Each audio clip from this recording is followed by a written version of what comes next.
as the Minister said, to put on and all together in the same room the industry, not only the Portuguese industry, but also European industry and most likely the Portuguese and Norwegian partners. Just before WavEC for the invitation. We are very proud to be here. It's an honor for us to present our activities in offshore wind and hydrogen. So today I would like to discuss with you the activities that we have been having in offshore energy and the new opportunities that this is bringing to us in other sectors. So, but before going into the details, I think it's very important to start with a vision. And I think it's not new to everyone that the world is under a tremendous pressure. We need to act fast. Otherwise, we will face significant climate change consequences. We believe that energy is one of the main sectors that we need to address very seriously. EDP believes that we are part of the solution, not part of the problem, and we can show that in the next slides. We want to lead this transition, and for us, decarbonization is one of the pillars in our business plan. So we definitely have in our vision to decarbonize all our energy generation and be 100% renewable energy. So we believe that sustainability is competitiveness, and that is clearly viewed in our business plan, in our strategy. We can say this because in the last 20 years we have been investing significantly in renewable energy. We have today more than 11 gigawatts of energy installed, wind power installed. We are in more than 16 countries with activities in renewable energy, mostly in Europe and America.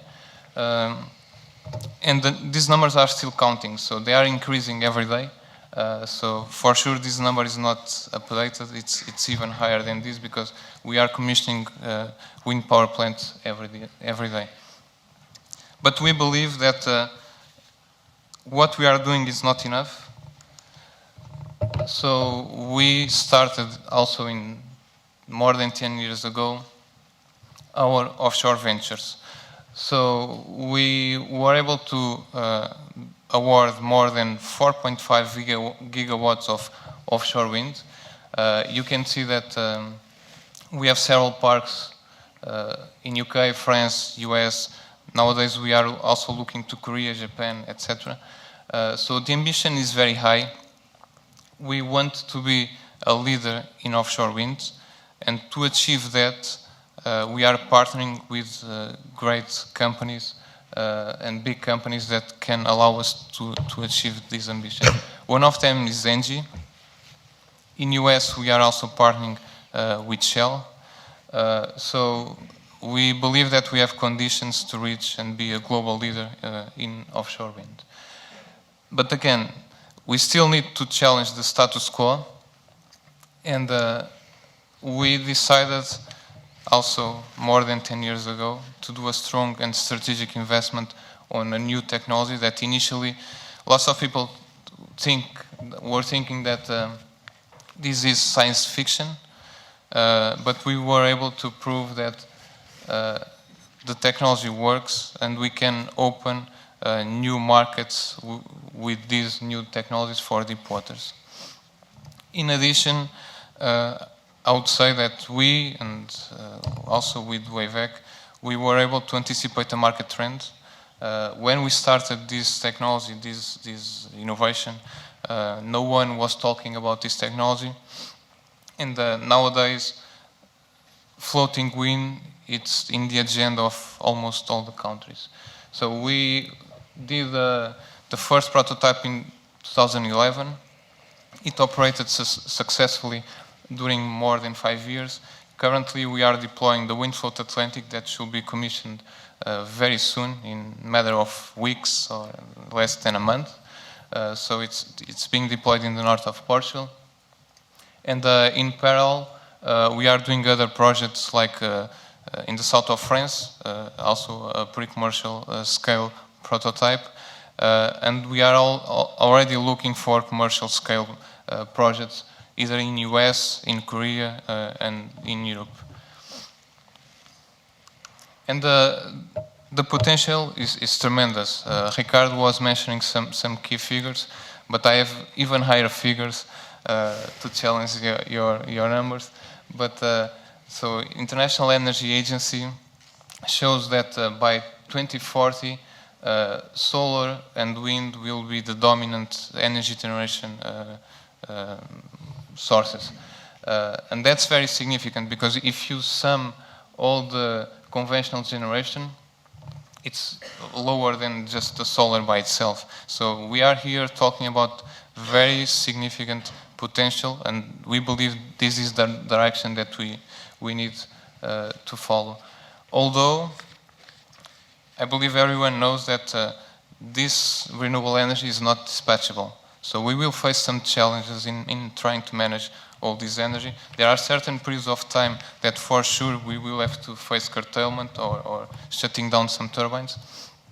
So we, as a company that is trying to anticipate market trends and then innovate at the speed of light, we see that this characteristic of renewable energy is going to drive a new energy vector. And we believe that this new energy vector is going to be hydrogen. Hydrogen, we can enter in more detail afterwards, but hydrogen is a very versatile energy carrier, which can couple very well with renewable energy. So, as you can see, these are figures of today. The amount of hydrogen produced nowadays is mostly for feedstock of industry. We are talking about 60 megatons per year. It's not much. Mostly of the hydrogen is produced by fossil fuels. And we want to change these figures. You can see today just 4% of the hydrogen is produced by green electricity, and we want to completely change this paradigm and turn everything to green. So we see a potential here. We see a great ambition from our side to achieve this. And I'll say that the figures today, they are shocking, because although we have been talking about decarbonization for the last 15, 20 years, there are still several sectors in the industry that we cannot address and decarbonize. There are some, at least these three, which in terms of emissions, it's significant emissions that we face every year. So aviation, 100% of the aviation is fossil fuel. Shipping, 100% of the shipping is fossil fuel. The industry, more than 75% of their energy consumption is fossil fuel. So we need to address this very seriously, otherwise we will not be able to fight the climate change that we are facing today, and the heritage that we will leave to our kids will not be very proud of that. So we see that hydrogen has a huge potential. These are figures from European Commission, from a report called Clean Planet for All, and that report estimates that around 16% of the final energy demand by 2040 it's going to be supplied by hydrogen. This 16%, it represents more than 40 times the electricity consumption in Portugal. So every year in Portugal, electricity consumption is around 50 terawatt hour. So just do the calculations and you'll see how big this is and the potential and the opportunities that are around. So without further notice, it's my last slide. We like to walk the talk, like our CEO says. So we would like to announce a partnership that we have with Technip to address this challenge. We are together with WavEC, SEIA, and ISN working to develop the offshore platform to produce hydrogen to couple with offshore wind.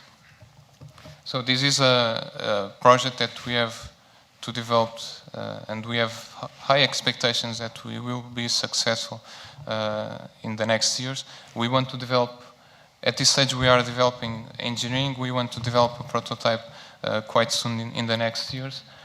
We have submitted a call to the EA grant to support us in delivering this solution. So this is going to be our new venture, and we will put all our efforts to save the world.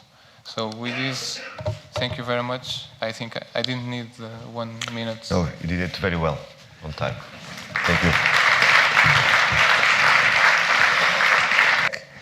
And you will share with us the experience of WavEC on the offshore wind industry. Okay, thank you very much for the introduction. Hello, everyone.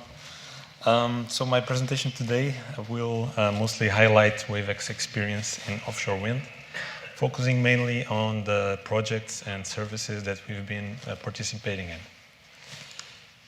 Just a quick slide about WavEC for those of you who don't know. We were founded in 2013.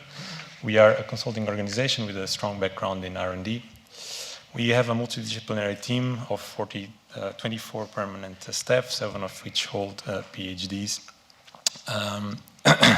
Our background is quite broad, from engineering, economics, and biology.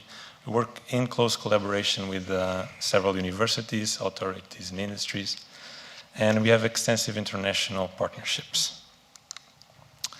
Just a bit of background of our work in the offshore industry. WavEC multidisciplinary team is mostly focused around 4 main business areas: so numerical modeling, marine environment and public policies, technologies and monitoring, and economy and industry.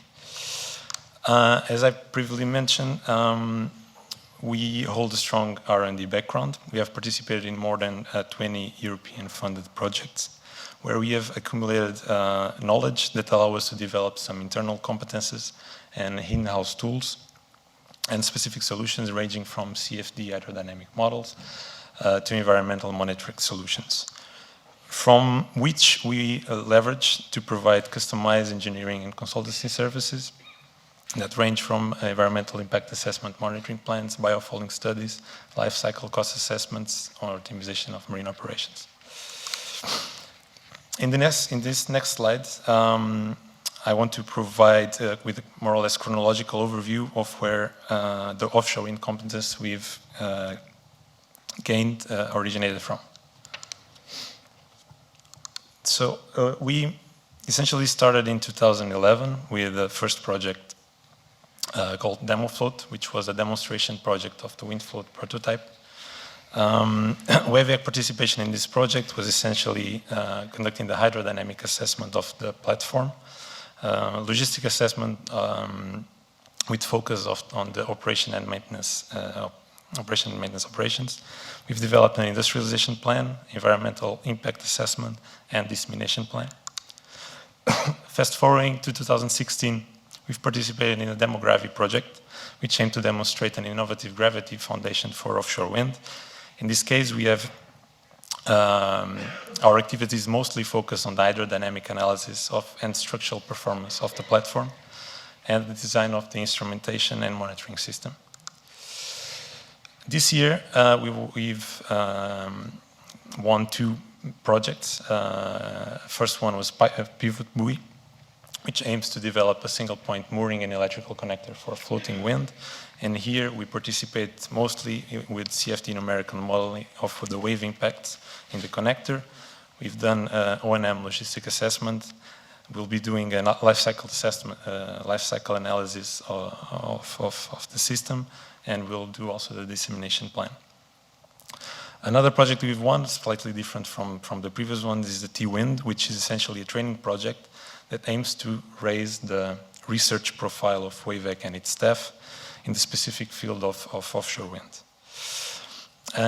So leveraging from this and other research projects, more focused on ocean energy, because we know there's a significant knowledge transfer potential from ocean energy to offshore wind.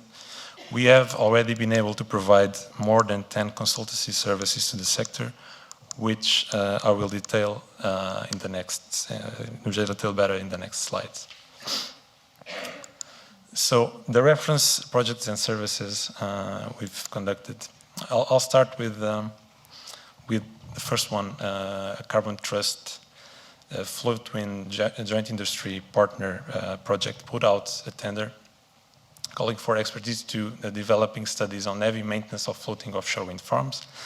Their main challenge with this project was to investigate the main drivers behind using two different maintenance strategies that are possible with floating wind platforms. And these are the tow-to-port and float-to-float heavy lift maintenance strategies. Both have several advantages. But what they wanted to try to find is to evaluate the key challenges of each maintenance strategy and identify the main solutions to mitigate these risks, and also to undertake the logistic assessments for both maintenance strategies and produce robust cost estimates. WavEC is mostly responsible for the tow-to-port to analyze the tow-to-port strategy, and we've partnered with LOC Renewables to pursue the client challenges. We've already conducted a state-of-the-art review of the tow-to-port procedures and challenges that range from mooring and cable connectors, port access, heavy lift of components in that port. We'll later use our in-house logistic and marine operations tools in order to investigate the impacts on different criteria, from the type of repair, either blade replacement, gearbox replacement, the proximity to port, which have a great impact on the towing operations, the substructure type. The tow-to-port operation can be very influenced by the type of floating wind platform,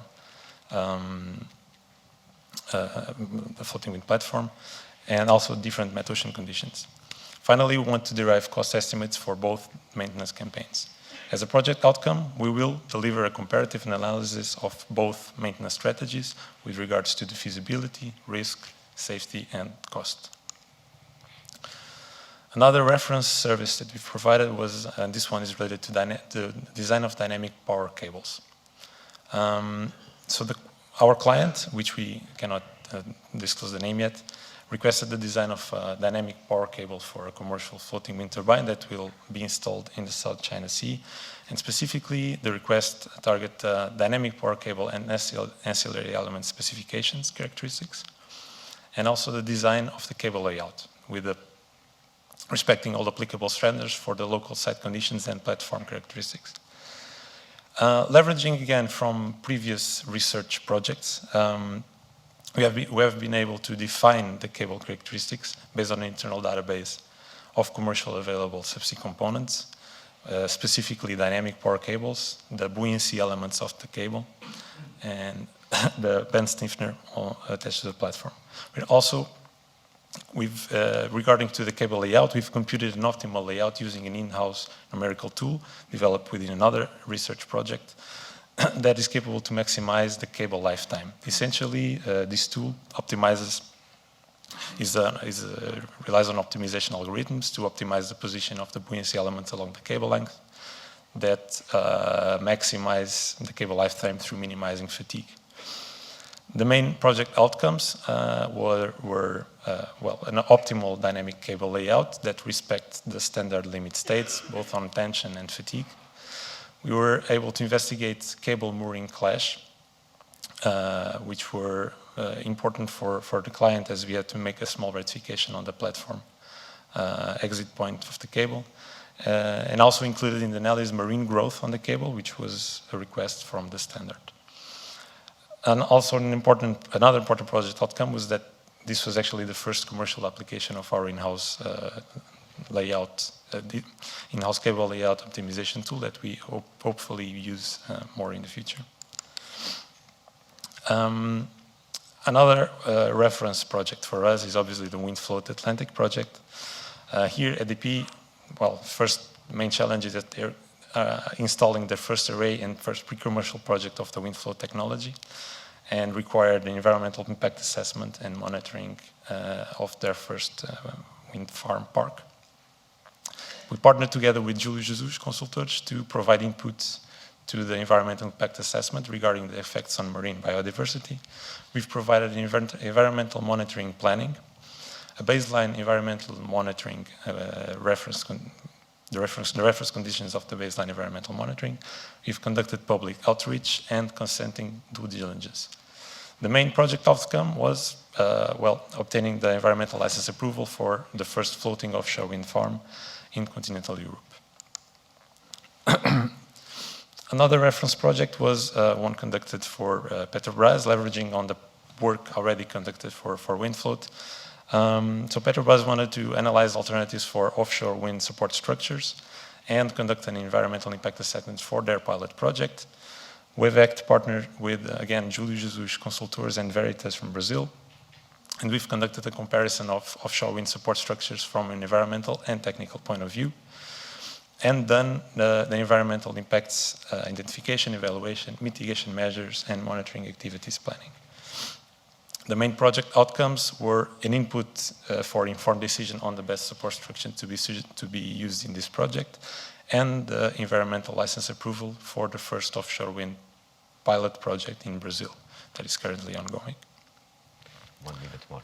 1 minute, okay. So I'll quickly go through this slide.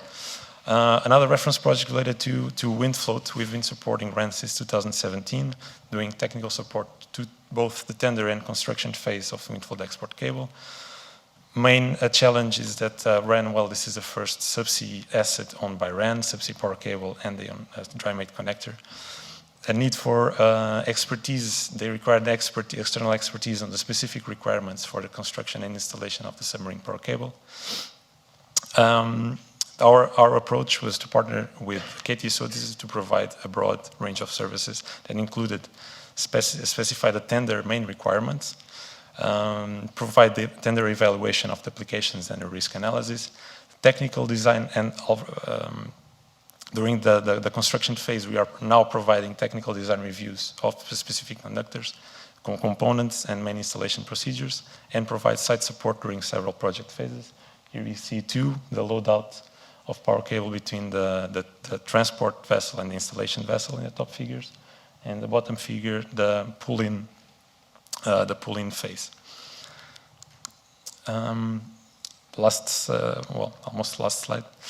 Finally, for also this year, we did a pre-FEED study for a fixed offshore wind farm in the Baltic Sea. ELF consultant engineers requested us to analyze different farm layouts and analyze the impact of different design choices for this park and have access to updated economic data. We were able to provide, together with LOC, the impact of turbine size and on construction and logistics, assessment of O&M ports, and logistic analysis for different maintenance strategies, and analyze the metocean conditions for site accessibility, and provide cost model inputs for construction and O&M phases. So hopefully I did provide a broad overview of what WavEC has been doing related to offshore wind.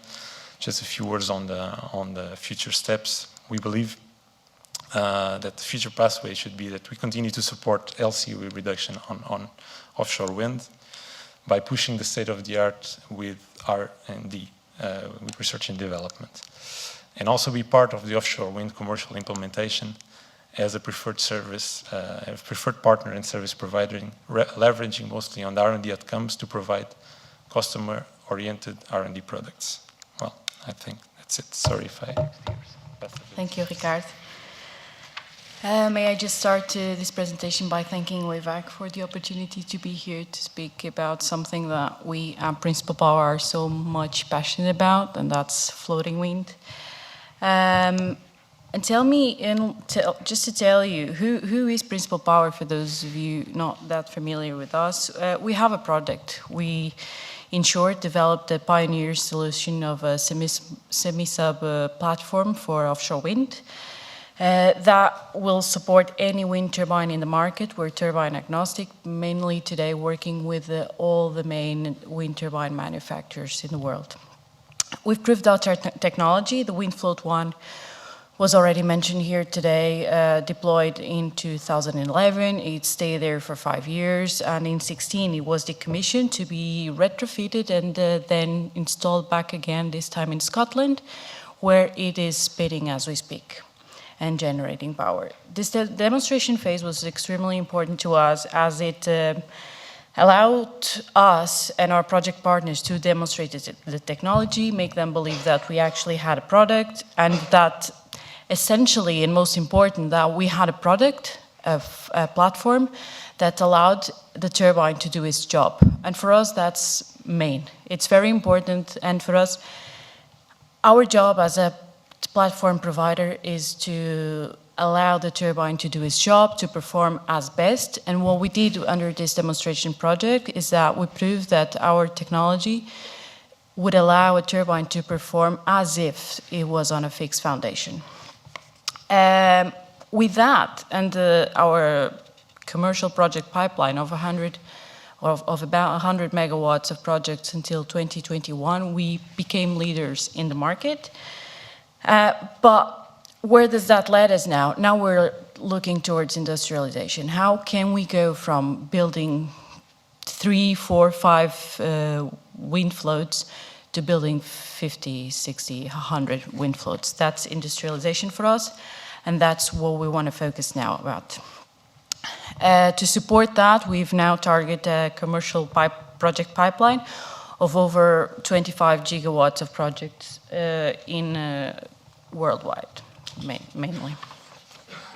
To give you a picture of the PPI's path so far, I'm now showing a historical company timeline where you can see the 3 projects at the right side of the graph that I've just talked about. That's WindFloat Atlantic, already mentioned here today. That's EFGL, the Zelouan de Golfe de Lyon in France, and the Kincardine project in Scotland, where our prototype already lives at.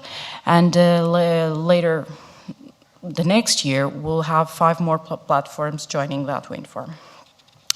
By achieving these 3 projects, we are basically rapid prototype to not only reduce cost, but also risk. And we're also adding value to the customer by helping them have a full life cycle of the projects, decreasing the overall costs, and really making the wind float as competitive as other technologies, which is an important milestone for us.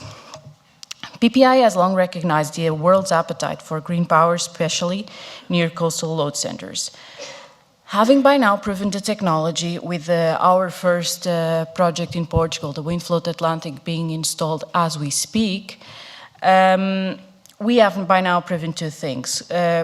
We have proved that the technology is working with current market-ready wind turbines, and we've also proven that the technology is bankable. 2 very important things. But yet to be proven is, how can we be competitive? How is it that our technology, so innovative, can compete amongst other technologies in the market? Because essentially, for the end customer, that's what matters, isn't it? Is that we can produce competitive, levelized cost of energy. To help understand the context, it's helpful to understand the factors that have driven fixed offshore wind down, cost of fixed offshore wind down. So if you think about a couple of years ago, just in 2012, the cost of energy for a wind farm in the UK would be something around 170 euros per megawatt hour, which is considerable. But only 6 years later, we were already installing wind farms at the levelized cost of energy of 60, from 170 to 60 megawatt hours. And if we look now to recent auctions in the UK, we know that projects reaching final investment decision in 1 or 2 years will be already looking at cost of energy of 43 euros per megawatt hour. So it's decreasing. So what is that led this drastic and dramatic cost down for fixed offshore wind? And can we leverage that on floating offshore wind? Well, these costs have mainly driven down by significant innovation through all the supply chain. Everyone responded, everyone got innovative, and that drove costs down. Favorable government policy, creating a large market for offshore wind, and this was really fundamental to support the supply chain that then invested, that then innovated towards getting a lower LCOE.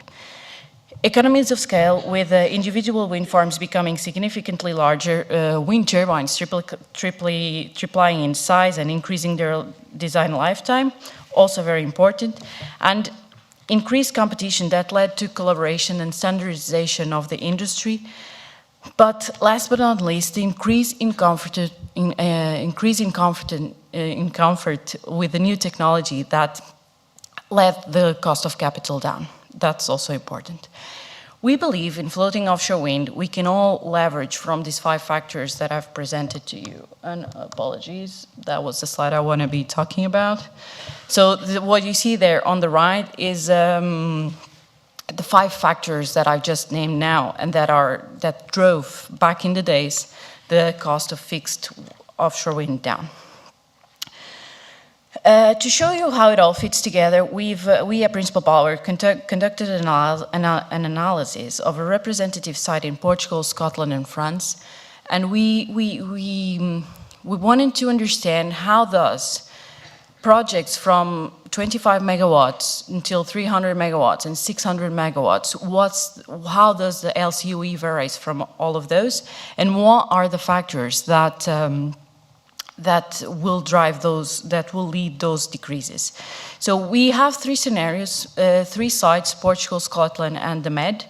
3 different project sizes, as I said. The first project size would be something like the 25 megawatt that we have now offshore Portugal, with a 8.3 megawatt turbine. The second scenario would be something around a 300 megawatt site with a generic 12 megawatt turbine, and a mature commercial will be something like a 600 megawatt site with a generic 15 megawatt turbine. Under this study, we've analyzed the impact of the wind float on the LCOE from pilot to mature commercial in the late 2020s, and we can show a clear path for a levelized cost of energy of 30 to 60 to 50 euros per megawatt hour in the UK, which is obviously a more mature market. The main points here that worth highlighting is that significant, from pilot commercial to first commercial, we have a significant importance of the economies of scale. This is reflecting wind turbine cost, export cable cost, OPEX, DevEx, finance and insurance, which obviously can be spread more efficiently across a greater number of megawatts. This is followed by annual energy production, where you see bigger turbines with the larger rotors and higher heights, driving increases in energy production. And then there's the cost of capital that gets more favorable, but as people start getting confidence in the technology. And last but not least, the improvements to the wind float that become pretty marginal, as we know now on the 3rd generation of the wind float, that the increase of steel, it's quite minimal when you talk about the increase of a turbine, increased power in turbines. Now, from first commercial to mature, we see now that the cost of capital plays still an important role, so policy mechanisms and risk perceptions play a big role here. Our 100 megawatts of pre-commercial projects provide the confidence that technology works and that the projects can be delivered. But then we need auctions to encourage efficient and aggressive outcomes. The most important drive here on this phase, and do mind that I'm talking about the second part of the graph, so item B is that we need customers to have site control over bigger zones. Competitive economics will only happen when there is a site sufficient to realize the economies of scale and push the supply chain towards industrialization. We need volume and visibility. How much is coming and when is it coming, so that the entire supply chain can react to it accordingly, can prepare, can invest. That is fundamental. Again, just like for fixed project, larger wind turbines and projects as Heliad-X from GE, we just know that that will have a major impact on the LCOE decrease. And again, last but not least, the wind flow technology. We can deliver these projects at this price with the current technology, only have small incremental innovations as we move from project to project. As I just mentioned, OPEX, it's a fact that it's important to us. And that we know that will be one of the main drivers for the LCOE decrease.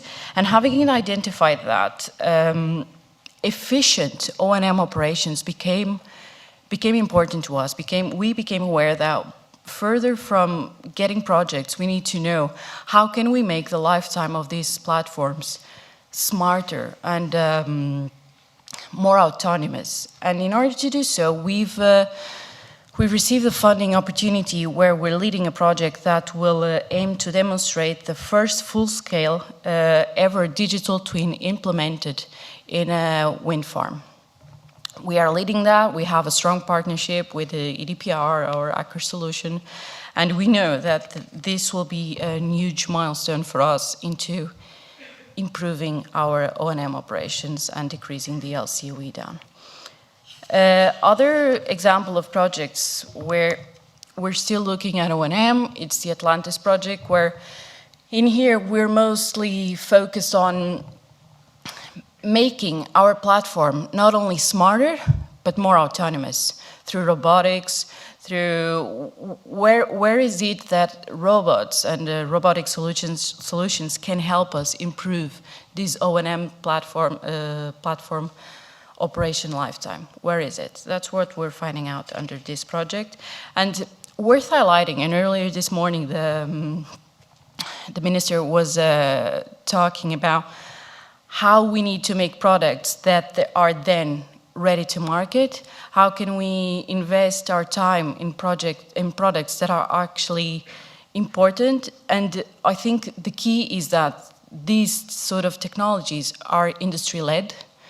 The industry needs to tell what is it that we need, and the academy or research institutions need to react accordingly. And this is just a note, but something that we at Principal Power believe that it's happening already, and we're happy to support such initiatives. To conclude my LCOE study, I'd like to show you that there is, as I said, a clear path for our costs between 30 and 50 euros per megawatt hour in the UK, if we're thinking about the next generations of wind turbines. However, in Portugal, we do realize that the Portuguese case would be more in the higher part of that green mark. So we would be looking at 50 to 70 euros per megawatt hour by the end of 2020. By the late 2020s, I mean, and this is including the islands. We don't want, it is important that we talk about the Portuguese potential. We really don't want to see the wind float Atlantic be the end of it for Portugal. There's still potential. We need to look at the islands. We need to look still in the coastline. If you see on that map there, if the wind resources for hubs at height higher than 150 meters, it's still there. The resource is still there. We need to still look at this seriously and make it happen. Thank you. I'm nearly finishing, and really, literally, jumping into the final remarks, as I said, we're focusing on industrialization. Scale and long-term commitment was the main drivers for driving down the cost of fixed floating offshore wind. And Principal Power is very much open to co-create with the Academy, with the Research and Innovation Institutes, towards what will be the next generation of robotic solutions that will help the lifetime of our platforms become happier in the end. EDP, Pedro today was saying that we are very committed on changing the world and be part of it. So are we, Principal Power, together with our partners, EDP, indeed. That's our mode. Thank you very much. Thank you for extending the invitation to be here today. It's a fantastic day with a great crowd and some excellent presentations already.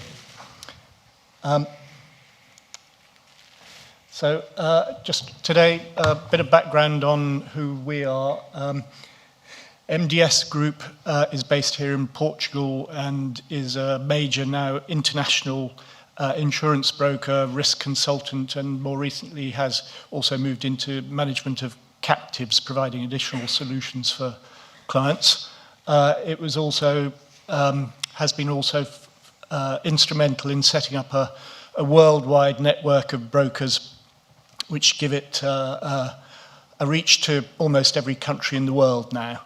And we at RRA, Renewable Risk Advisors, are linked to that worldwide network. We are specialists within that field in a very niche area of renewable energy technologies, and we have a specific interest in offshore marine energy and floating wind technologies.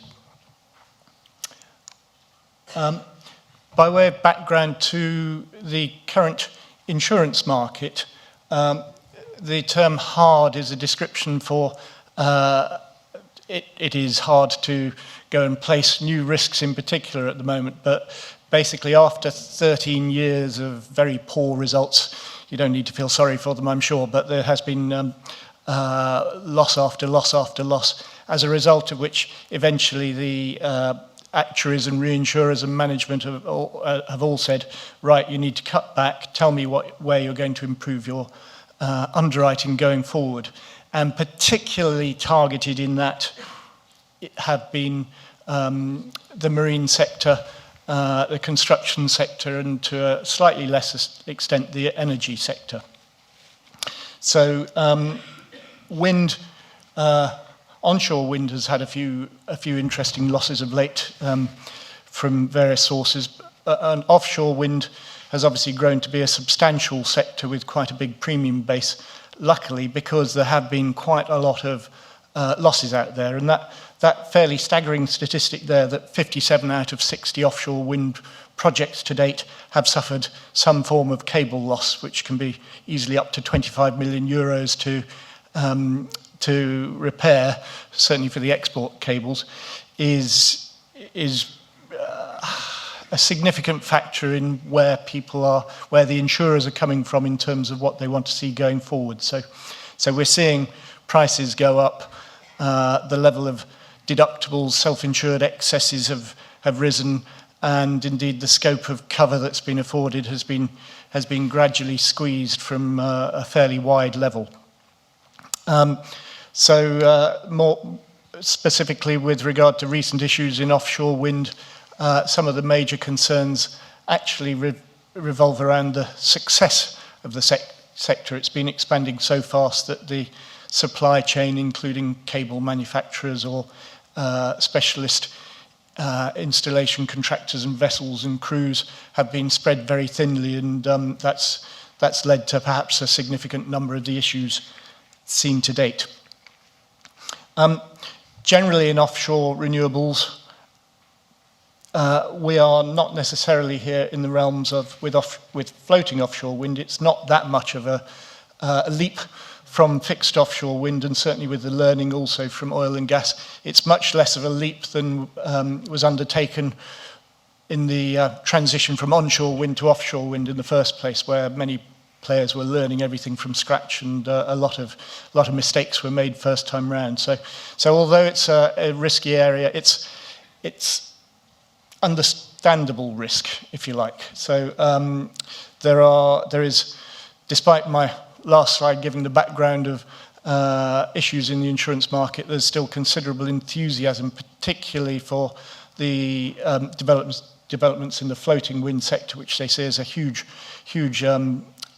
area that can expand, and where 3 or 4 in particular of the major European insurers and reinsurers have spent a lot of time and effort developing their internal engineering expertise.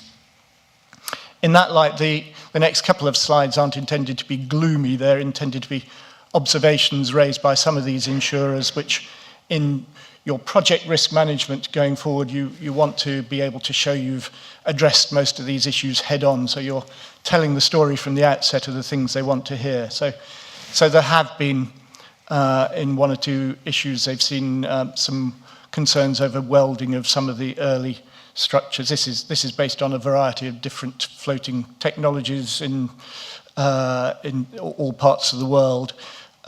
So probably at least half a dozen different projects we're deriving 1 or 2 lessons from here. They want, where there have been issues clearly with the cables on fixed offshore wind, they want to develop more comfort themselves with how dynamic cabling is going to respond in terms of the risks over a period of time, and certainly in particular in installation. If you're tying into somebody else's export cable, it significantly de-risks the project in many ways, but there needs to be absolute clarity on who is responsible for any damage to that cable in the hookup process. Mechanical problems have been experienced on most of the projects, I understand. A point raised was if it takes a while to actually affect your unscheduled operation and maintenance, something's gone wrong with the turbine, but it takes a while to get it back to shore or get a vessel out to it, if that's the modus operandi, that typically currently the turbines of less than 8 megawatts capacity, the loss of the auxiliary power that they would sustain after a while of being at site could cause issues in terms of wear and tear, being in fixed pitch mode for too long and so on. Revenue, any loss of revenue is never provided by the warranties from the OEM, really. So they're always, we're looking to the insurers to provide that loss of revenue. But again, they need to really understand, in particular here, what the plan is to get to shore or to repair at site, what the contingencies are and how long it's going to take. So there's a lot of variability around that, particularly at the early stage now when you've got smaller arrays and you're proving the O&M model over time. The warranties themselves, there is concern that where the OEM warranties will have some provision in there for limiting any cover that results from the dynamics of the platform itself, or perhaps damage sustained during the tow. If they can point back to that, and it might be that the issues don't reveal themselves for up to a year afterwards. If they can point back to that and say, well, this must have been damage sustained during that, you're in the realms of really trying to prove something that's probably very difficult to prove, where that wear and tear was incurred and who's responsible for bearing the costs. So there's a slight worry about trying to, I guess, pin down the responsibility for some of those issues, currently at least. Moorings, clearly a crucial and a very important part of any floating offshore structure. You have the benefit of huge learning from the oil and gas sector here, but again, that benefit and the design-specific standards for the platform and the site it's at need to be demonstrated to the insurers that it's fit for purpose in each case for the time being, I think. The length of the dynamic cable, one insurer said they'd seen a an array, a proposal perhaps which had a 1 kilometre length suspended, and that's obviously a lot larger than most of the lengths we're currently looking at. But again, harking back to how that sort of dynamic cable will handle the stresses and strains over time, as well as the difficulties with installing something of that length, needs to be drilled down to in great detail in the original project plan. With dynamic cables, typically in oil and gas, there is normally a trialling onshore of the configuration. There have been apparently 1 or 2 instances where that sort of onshore trialling hasn't necessarily been done for the floating wind projects, which is a concern. It's not the end of the world, but it's a concern to underwriters. And if problems develop after the event, there's an element where they might say, I told you so. One of the Japanese projects had a floating substation with a cable pull-in mechanism, which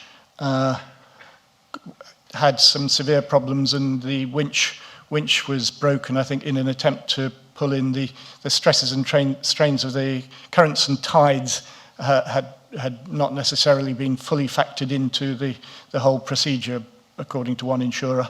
So there was a significant loss as a result of that. They want to better understand the impact over time of wave load on structures, not least the more exposure to the sea, the more it's an area where they would like to understand it. So with a semi-sub, obviously there's a broader area exposed to wave action.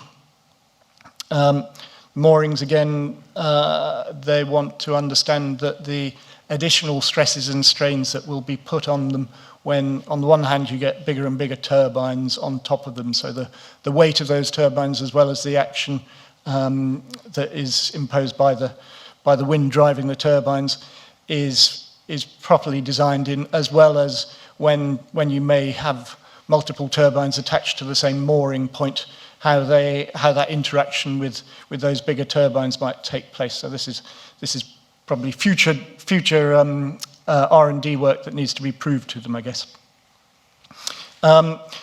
Clearly, many of the issues that we've looked at in the last few points revolve around long-term wear and tear. They want to see a decent inspection regime so you can see what's happening to the blades, moorings, etc., and indeed the structure itself. Blades, the leading edge corrosion, some of them worry that if floating offshore wind turbines are put in higher wind environment to justify the higher capex, that potentially those erosion effects could be accelerated. So they need that sort of clarity over the plan and the inspection regime.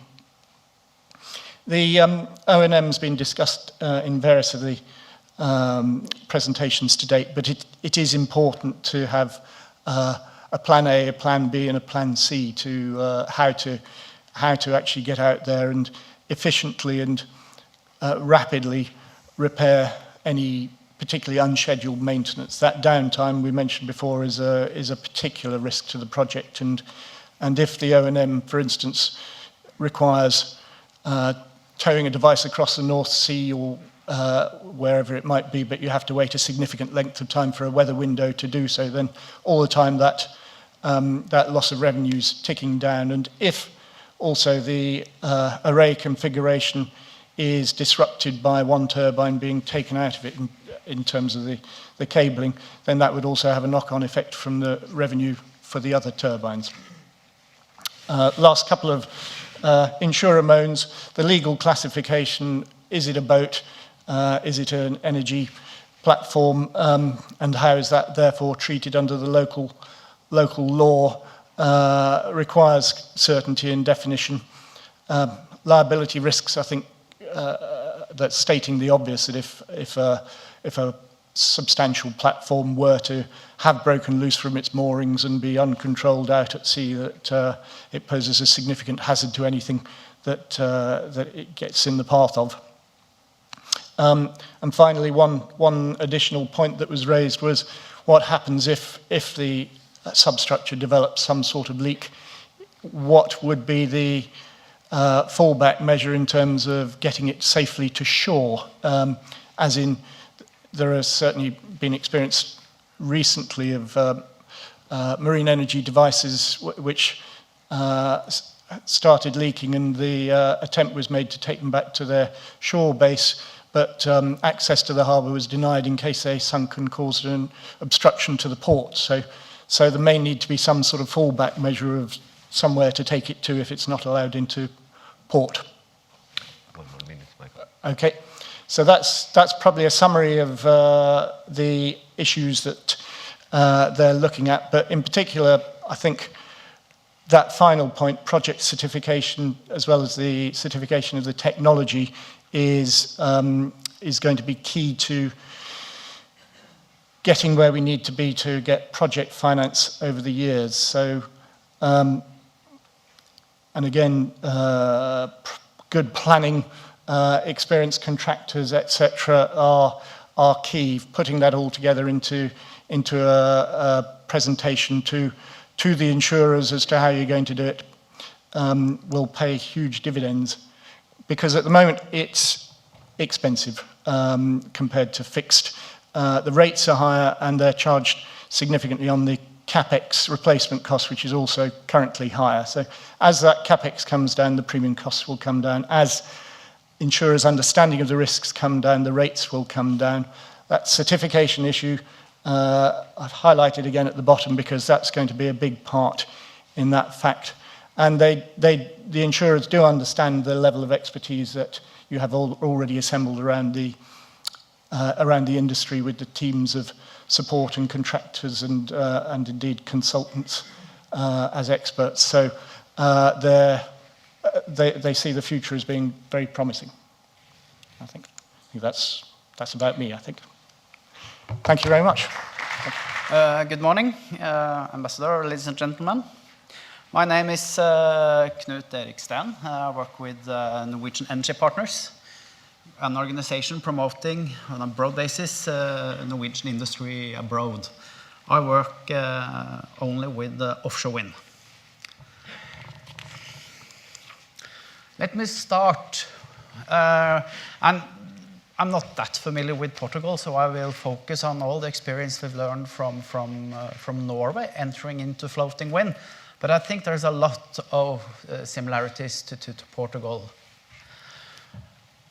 A brief energy history. If you look at Norwegian history, it's an experience, technical experience that's been brought to floating wind. It's mainly comes from oil and gas. And when you look at this development in oil and gas and the development in wind, these two industries, they have not worked together until now, but the development is fairly similar. I mean, it started very, very low tech on land. It developed into very shallow areas or very close to the shore. It ventured into deeper waters, and it ended up with a lot of the project with a floating technology. The areas available worldwide for floating technology is huge compared to bottom fixed. That applies to both industries.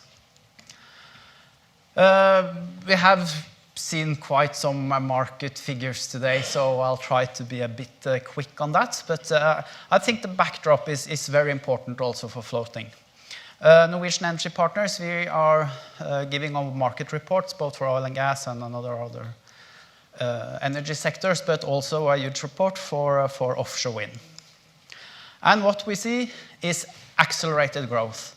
I mean, for every year we do this report, we see that the expected volumes, they are increasing, which is good news. And it's good news also for floating. This is offshore wind in general, because we know that roughly 70–80% of the technology used and the components used and the supply chain used in floating wind is the same as for bottom fixed.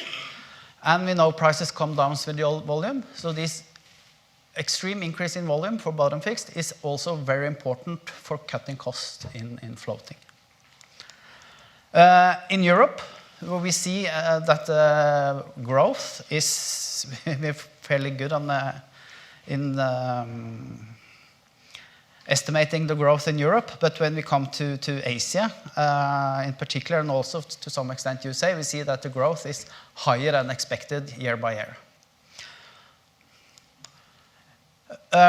You mentioned some figures. This is from last week in Copenhagen, the last report from Wind Europe. Their ambition is by 2050, so this is a fairly long perspective. They say 450 gigawatt offshore wind in Europe. Out of that, they have the ambition of 150 gigawatt floating wind. That's quite ambitious. And that's a fantastic opportunity. And of course, Portugal is mentioned, and Norway is mentioned. Ireland, it's the main, I mean, this is where the biggest opportunities maybe for floating wind is, with the high wind speeds, but also the Mediterranean. But this is the potential to tap into this market is really good. And looking ahead, if we have a graphical presentation of this volume, these figures differ a little bit because they're like half a year older than when you're presented. But anyway, my point here is that this industry today, look at like today, it's big business, it's great conferences like this, it's a lot of attention on this compared to what we expect in time, huge volumes. I think it's hard to imagine how big this industry actually will be in the coming years. And that's the industry of constructing, engineering, and the supply chain as such. But the accumulated volume for operational and maintenance as well is just fantastic. By 2025 or 425, 4 or 5 years from now, it's expected that 1/3 of the world global offshore investment will be in offshore wind. And that's quite significant. Floating wind. To reach these volumes, we see that floating wind will play a very important part in reaching these volumes globally. Floating wind will have a huge benefit from the volumes reached in bottom fixed. And and we see proven technologies. We know that the semi-submersible works. There's been demonstration projects, and Windfloat Atlantic is like Hywind Scotland is like a semi-commercial project, so we know it works. We know that the barge type has been tested, and we know TLP types have been tested. Not to the same extent as the semi-submersible and the spar type structure. I think a key driver and to be successful is to be able, without looking at the concepts in general, I think a key driver is to be able to do assembly at a normal quayside. And I'm saying that I've been technical manager for both the Hywind Demo and Hywind Scotland. So it takes a bit to say that, but I think that's a very important driver actually. But I do feel both in Europe and worldwide that the logistics with harbors is the main challenge. I was in Korea 3 weeks ago, talking to a lot of the yards, and the yard said, they're reluctant to take this on. 50 units, 100 units. One of the technical directors of one of the biggest yards compared it to breathing into a plastic bag. He felt it was going to be suffocated by all these units at his yard. So I think both the developers and the constructors of the different technologies need to address this challenge, maybe be able to deploy, have pre-installed mooring system and cables, and be able to deploy it immediately. For both, even in Korea and in Europe, all these units will just fill up the yards, and it will be very hard with the logistics. Turning merchant, we've already looked at figure. 50 is the key figure. Floating will get there. So that's the message. And when we look at the synergies from oil and gas into offshore wind, it's it's almost the same supply chain. This could easily be a kind of a figure showing the supply chain of oil and gas. You have the planning phase, you need to check for your resources, you need to establish your supply chain, it's advanced engineering, it's marine operations, it's logistic port, so it's all the same. And for Hywind, which I've experienced with, we saw that all the disciplines. I've also been technical manager for example, a spar-type platform, Aasta Hansteen, which is located far up in Norway, the biggest oil and gas spar platform in the world. And we saw that all the disciplines, hydrodynamics, structural, electric, instrumentation, procurement, project management, finance, everything is the same. I could have taken all my departments from the oil and gas development, put it into Hywind Scotland, and it would have been the same. It was almost the same, apart from the oil and gas topside part, of course. And this will be even more important, in my opinion, as the offshore wind industry moves into more harsh environment and deeper waters. We will see the need for the expertise like you were presenting, more advanced analysis, the non-linear soil response, Stokes fifth order, and so on. But the oil and gas industry have been through a lot of these issues and have solved it and have the technology to do the analysis and to solve it. So I think it's extremely important to tap into the expertise that exists in the oil and gas industry. How am I on time? Yes. Yeah. The same go with digitalization. Yes, there is quite a lot happening in offshore wind, but oil and gas is leading the way there at the moment. But those two industries should really compare notes and talk to each other. Trends, size matters. I was sure we would never see a 10 megawatt turbine. I'm wrong. I will never guess on that anymore. It will get bigger and bigger and bigger. It's more exposed, further offshore. Floating is coming. And as I mentioned earlier, the operation and the maintenance business here should not be forgot. A bit on the market share. These are the biggest developers. And I think what's important here, and this is our opinion, what will happen is that when you look at the big players here, they have such a robust pipeline, so they can go to the turbine suppliers and say, hey, we want so and so many megawatt or gigawatts the coming years. That's a completely different leverage when they negotiate price, and it also cuts project development time. I would say that those who are big enough to approach the big turbine suppliers with such a robust pipeline, they have a huge advantage. I would say the other are, in a way, a subcritical size, no offense. And we expect to see a lot of merger and acquisitions and restructuring among all these smaller development countries. Some things I think is also good is that you see oil and gas companies entering this in. To reach the volumes that's predicted, I think it's very hard to achieve those volumes with the existing supply chain within the offshore wind industry. We're looking at more than 20% annual growth. To have the existing business over 10 years or more having a growth of 20% or more is extremely hard for any company.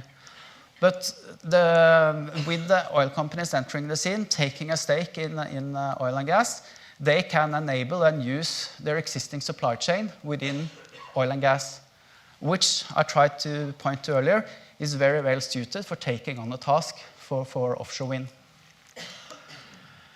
For floating wind, I'm pretty sure we see a different contract strategy compared to bottom fixed, at least in Europe. Vattenfall, Ørsted, the big developers, they've been very multi-contracting. They've been buying nuts and bolts and have a huge team.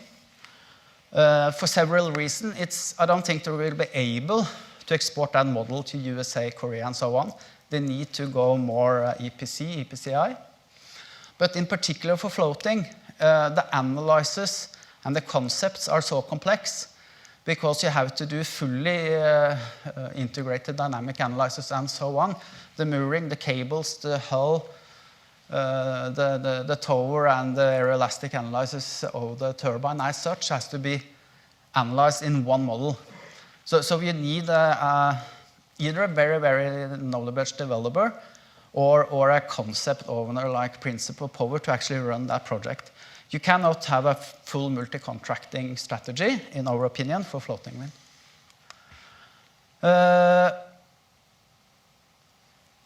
I think it's important for floating wind and offshore wind to understand their role in the energy market. It will not be like you are providing oil or gas or nuclear or wind as energy source. This will all be integrated, and you really need to understand how you play in this energy mix. And then, my last slide.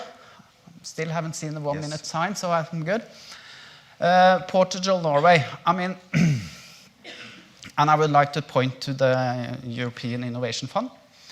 We're both like countries of seafarers. We've been, and in my opinion, seafarers, they are brave, innovative, and they like to explore. And I think Portugal, Norway should look into this EU Innovation Fund.